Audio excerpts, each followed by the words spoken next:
नमस्कार जी, स्वागत है आपका मौसम देश भर चैनल के ऊपर। मैं सुमित कुमार बात करेंगे इस वीडियो में वर्तमान मौसमी स्थिति के बारे में, साथ ही साथ आने वाले दिनों में देश भर के मौसम के मिजाज के ऊपर। वीडियो की शुरुआत इस सैटेलाइट पिक्चर से करें तो आप देख सकते हैं कि देश भर के तमाम इलाकों पर आज यानी कि 26 अप्रैल को अच्छे खासे घने बादल दिखाई दे रहे हैं। लेकिन ज़्यादातर जगह पर जो बादल है वो हाई क्लाउड यानी कि ऊपरी सतह के जो बादल वो दिखाई दे रहे हैं। इन बादलों के कारणों का पता करें तो एक पश्चिमी विक्षोभ इस वक्त एक जम्मू कश्मीर और उससे सटे हुए उत्तरी पाकिस्तान के इलाकों के आसपास दिखाई दे रहा है। तो दूसरी तरफ मध्य भारत में विदर्भा के आसपास एक साइक्लोनिक सर्कुलेशन भी सक्रिय है और इस साइक्लोनिक सर्कुलेशन से एक तरफ रेखा कर्नाटक तक जा रही है। यही कारण है कि जहाँ पर बंगाल की खाड़ी और अरब सागर से देश भर के तमाम इलाकों पर मॉइस्चर पहुंच रहा है, तो मेडिटेरेनियन से भी मॉइस्चर उत्तर भारत के इलाकों की तरफ आता हुआ दिखाई दे रहा है। आज यानी कि 26 अप्रैल की दोपहर को आप देख सकते हैं कि देश के तमाम इलाकों पर घने बादल छाए हुए हैं। हालांकि ज्यादातर क्षेत्र पर जो बादल दिखाई दे रहे हैं वो हाई क्लाउड है यानी कि ऊपरी सतह के बादल है, लेकिन फिर भी कुछ गरज वाले बादल आज दोपहर के आसपास पूर्वी राजस्थान के क्षेत्रों पर, साथ ही साथ मध्य प्रदेश के उत्तरी पश्चिमी क्षेत्रों के ऊपर दिखाई दे रहे हैं और यहाँ पर कुछ इलाकों पर गर्जना के साथ बारिश भी रिकॉर्ड इस वक्त की जा रही है। दक्षिणी भाग की बात करें तो यहाँ पर केरल के दक्षिण इलाके और तमिलनाडु के कुछ तटीय क्षेत्रों के आसपास भी गर्जना वाले बादल बन रहे हैं और रुक रुक कर यहाँ पर बारिश की गतिविधियां देखने को मिल रही है। बाकी रेस्ट ऑफ कंट्री में इस वक्त फिलहाल हाई क्लाउड नजर आ रहे हैं, लेकिन आने वाले दिनों में धीरे धीरे बादलों का प्रभाव बढ़ेगा, क्योंकि उत्तर भारत में जहां पर एक के बाद एक कई सक्रिय पश्चिमी विक्षोभ पहुंचेंगे, तो दूसरी तरफ मध्य भारत पर बनी ट्रफ अब और ज्यादा सक्रिय होगी, जिसकी वजह से कि अरब सागर और बंगाल की खाड़ी से भरपूर मात्रा में मॉइस्चर देश के तमाम इलाकों के ऊपर पहुंचेगा, जिसकी वजह से आने वाले कई दिनों के दौरान देश भर के तमाम इलाके ऐसे रहेंगे जहां पर गर्जना के साथ आंधी, बारिश और ओलावृष्टि गतिविधियां दर्ज की जाएंगी। फिलहाल अगले स्लाइड से बात करेंगे कि देश के किन इलाकों पर आने वाले दिनों में मौसम बिगड़ सकता है, कहां पर लोगों को गर्मी से राहत मिलेगी और कहां पर किसान भाइयों को सतर्क रहने की जरूरत है। मौसम पूर्वानुमान पर बात करने से पहले एक बार हम हवाओं के रुख के ऊपर नजर डाल लेते हैं, क्योंकि किसी भी क्षेत्र पर हवाओं का रुख ही उस इलाके के मौसम पर को निर्धारित करता है। फिलहाल इस स्लाइड में आप देख सकते हैं कि एक ट्रफ जैसा नजारा आपको देश के मध्य भागों में उत्तर से लेकर दक्षिणी क्षेत्रों तक बनता हुआ दिखाई दे रहा है। इस ट्रफ के पश्चिम में आप देख सकते हैं कि अरब सागर से मॉइस्चर भरपूर मात्रा में देश के पश्चिमी और उत्तरी क्षेत्रों के ऊपर पहुंच रहा है। दूसरी तरफ ट्रफ के पूर्वी इलाकों पर जो मॉइस्चर है बंगाल की खाड़ी से ऐड होता हुआ दिखाई दे रहा है। यही कारण है कि आने वाले दिनों में देश भर के तमाम क्षेत्रों पर मौसम बिगड़ेगा, क्योंकि एक तरफ तो जहां पर पश्चिमी विक्षोभ का सपोर्ट मिलेगा, तो दूसरी तरफ ये ट्रफ जो मध्य भारत के इलाकों पर बनी रहेगी। ये जो एक विंड डिसकंटिन्यूटी आप देख रहे हैं, इसकी वजह से देश के तमाम इलाकों पर बादल बनेंगे, चाहे वो देश का पश्चिमी इलाका हो, चाहे पूर्वी इलाका हो और चाहे उत्तर से लेकर दक्षिण भारत तक के क्षेत्र हो। तमाम इलाकों पर आने वाले दिनों में बादल बनेंगे और बारिश होने की संभावना आने वाले लगभग कई दिनों तक देश के तमाम क्षेत्रों पर बनेगी। तो अगले स्लाइड से बात करेंगे कि देश के किन इलाकों पर आंधी, बारिश और ओलावृष्टि गतिविधियां देखने को मिल सकती है। बात अगर आगामी 24 घंटे करें तो आप देख सकते हैं कि क्योंकि उत्तर भारत में पश्चिमी विक्षोभ पहुंचेगा, तो मध्य भारत के ऊपर ट्रफ सक्रिय होगी, जिसकी वजह से आने वाले 24 घंटे के दौरान यानी कि 26 से लेकर के 27 तारीख तक देश के तमाम इलाके ऐसे रहेंगे जहां पर धीरे धीरे बारिश की गतिविधियां बढ़ती हुई दिखाई देंगी। इस दौरान उत्तर भारत में पहाड़ी भागों पर जम्मू कश्मीर, लद्दाख, हिमाचल प्रदेश, उत्तराखंड के अधिकांश इलाके ऐसे होंगे जहां पर कई इलाकों पर हल्की से मध्यम बारिश और ऊंचाई वाले क्षेत्रों पर बर्फबारी देखने को मिल सकती है। नीचे वाले इलाकों पर कुछ इलाकों पर बारिश के साथ साथ ओलावृष्टि गतिविधियां भी हो सकती है। मैदानी भागों की बात करें तो यहाँ पर पंजाब, हरियाणा, चंडीगढ़, दिल्ली, राजस्थान और पश्चिमी उत्तर प्रदेश के अधिकांश इलाके ऐसे रहेंगे जहां पर बादल आते जाते रहेंगे और कुछ क्षेत्रों पर गर्जना के साथ बारिश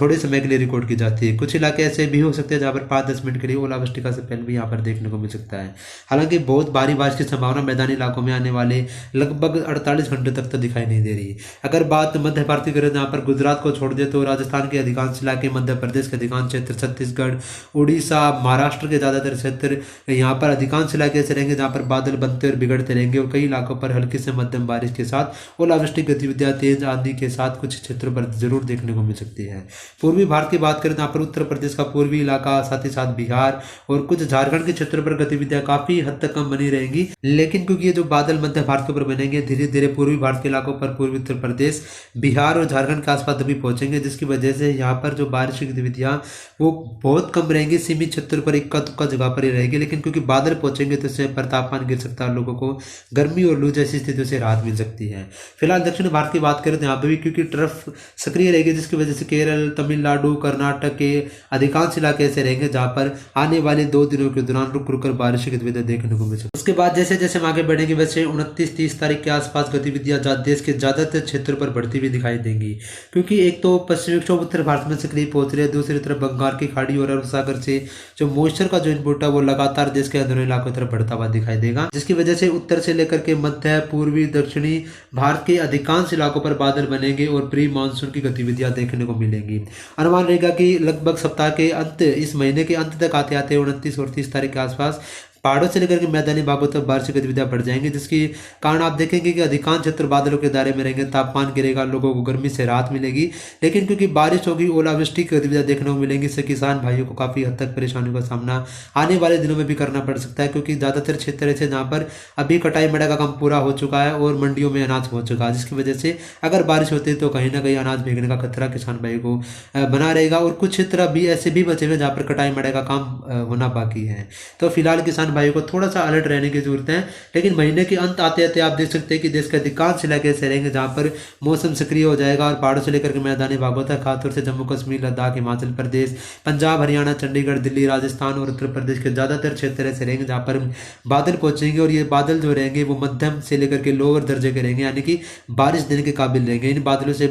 तेज आंधी, धूल भरी हवाएं चलना, बादलों की गर्जना होना, बिजली गिरना, बिजली कड़कना, साथ ही साथ कुछ क्षेत्र पर ओलावृष्टि होने की संभावना भी महीने के अंत में यानी कि 29-30 तारीख से बनती हुई दिखाई देगी। और ये जो गतिविधियां ये महीने के अंत से शुरू होंगी और आगामी जो महीना रहेगा मई महीने के शुरुआत में भी अधिकांश क्षेत्रों पर ये गतिविधियां बनी रहेंगी। फिलहाल 29-30 अप्रैल के आसपास आप देख सकते हैं कि मध्य भारत के भी कुछ क्षेत्र ऐसे रहेंगे जहां पर तेज बारिश का दौर देखने को मिल सकता है, जिनमें मध्य प्रदेश, छत्तीसगढ़ और महाराष्ट्र के अधिकांश क्षेत्र शामिल रह सकते हैं। पूर्वी और पूर्वोत्तर भारत में भी क्योंकि पश्चिमी विक्षोभ का प्रभाव धीरे धीरे आगे तरफ बढ़ेगा तो यहाँ भी बारिश गतिविधियां बढ़ेंगी और इसी के साथ साथ अरुणाचल प्रदेश, असम, मेघालय, मणिपुर, नागालैंड, त्रिपुरा, मिजोरम के भी ज्यादा क्षेत्रों पर सब महीने के अंत में बारिश की गतिविधियां बढ़ती हुई दिखाई देंगी। दक्षिण भारत के इलाकों में भी कुछ इसी तरह का नजारा रहेगा, जहां पर तमिलनाडु, केरल, कर्नाटक के अधिकांश इलाके ऐसे रहेंगे जहां पर बारिश की गतिविधियां महीने के अंत में बढ़ेंगी और यहाँ पर कुछ क्षेत्र पर भारी बारिश भी इस दौरान देखने को मिल सकती है। पश्चिमी घाट की बात करें तो यहाँ पर जो महाराष्ट्र के जो तटीय इलाके रहेंगे, मराठवाड़ा के इलाके रहेंगे, साथ ही साथ कुछ उत्तरी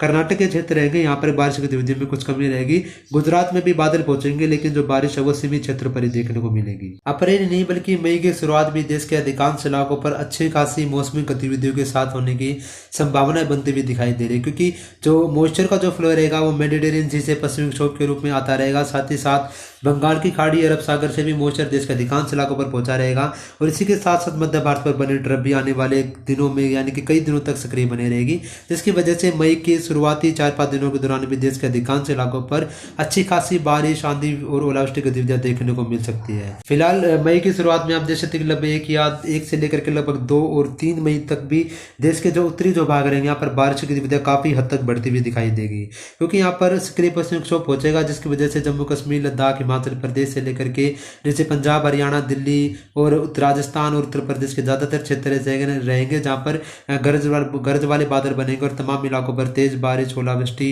और तेज आंधी गतिविधियां देखने को मिल सकती है। पहाड़ी भागों में, ऊंचाई वाले क्षेत्र पर कुछ क्षेत्रों पर बर्फबारी भी देखने को इस दौरान मिल सकती है। जिसके मध्य भाग इलाकों पर भी बादल बने रहेंगे, पूर्वी भारत के इलाकों पर भी ऐसी गतिविधियां जारी रहेंगी और दक्षिण भारत के क्षेत्रों पर भी ऐसा मौसम आने वाले दिनों में जारी रहेगा। मतलब हम कह सकते हैं कि देश के अधिकांश क्षेत्र ऐसे रहेंगे जहां पर आने वाले लगभग 7 या 8 दिनों के दौरान जहां पर मेडिटेरियन सी के मॉइस्चर यानी कि पश्चिमी विक्षोभ के रूप में जो मॉइस्चर पहुंचेगा उससे मौसम बदलेगा, तो दूसरी तरफ बंगाल की खाड़ी और अरब सागर से भी मॉइस्चर का फ्लो देश के अधिकांश इलाकों पर पहुंचेगा, जिसकी वजह से लगभग आने वाले 7 से लेकर के 8 दिनों के दौरान देश के अधिकांश क्षेत्रों पर बारिश, आंधी और ओलावृष्टि गतिविधियां देखने को मिलेंगी, जिससे कि यहाँ पर तापमान में बड़ी गिरावट आने वाले दिनों में देखने को मिलेगी और लगभग देश के अधिकांश इलाकों से गर्मी खत्म हो जाएगी और लू जैसी स्थितियां जिन भी क्षेत्रों पर अभी बनी हुई है, खासतौर से गुजरात, बिहार और पूर्वी उत्तर प्रदेश के इलाकों पर यहाँ पर ये लू जैसी स्थितियां आने वाले 48 घंटों के बाद समाप्त होती हुई हमें दिखाई देगी। फिलहाल ये तो हमने जीएफएस मॉडल का जिक्र किया। अगर हम आपको ईसीएमडब्ल्यू वेदर मॉडल के द्वारा अगर दिखाए तो उसमें भी आप देखेंगे कि देश के अधिकांश इलाकों पर आने वाले दिनों में बारिश की गतिविधियां बढ़ती हुई दिखाई दे रही है।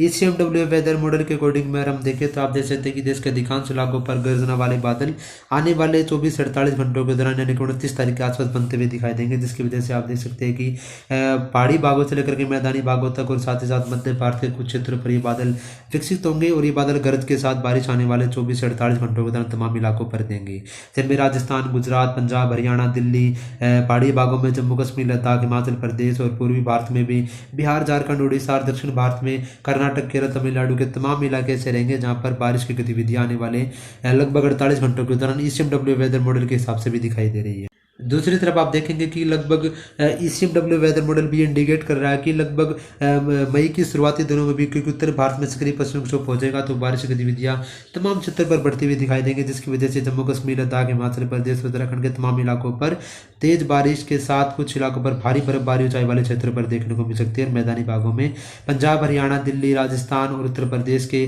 तमाम क्षेत्र ऐसे रहेंगे जहां पर महीने के अंत में, यानी कि अप्रैल महीने के अंत में और मई के शुरुआती दिनों में लगभग 1 या 2 मई के आसपास ज़्यादातर क्षेत्रों पर आंधी, बारिश और ओलावृष्टि, और साथ ही साथ मई के शुरुआती 2 दिनों के दौरान कुछ इलाकों पर तेज बारिश गतिविधियां भी देखने को मिल सकती है। और साथ ही साथ मध्य भारत और दक्षिण भारत के इलाकों पर गतिविधियां जारी रह सकती है। तो हम कह सकते हैं कि दोनों वेदर मॉडल, यानी कि ECMWF और GFS, दोनों वेदर मॉडल अब अच्छी खासी इंडिकेशन दे रहे हैं कि जिसके तमाम इलाकों पर बारिश गतिविधियां बढ़ेंगी, जिससे कि जो गर्मी ज़्यादातर क्षेत्रों पर बनी हुई से लोगों को राहत मिलेगी। लेकिन ये जो बारिश और ओलावृष्टि, आंधी की गतिविधियां जो आने वाले दिनों में संभावित है, इससे काफ़ी हद तक फसलों को नुकसान पहुँच सकता है। यानी कि जो फसलों का कटाई मड़ाई जो हो चुकी है, जो मंडियों में जो अनाज पहुँचा है, वो काफ़ी हद तक बिक सकता है, जिसकी वजह से किसान भाइयों को हमारा ये सजेशन रहेगा कि आपने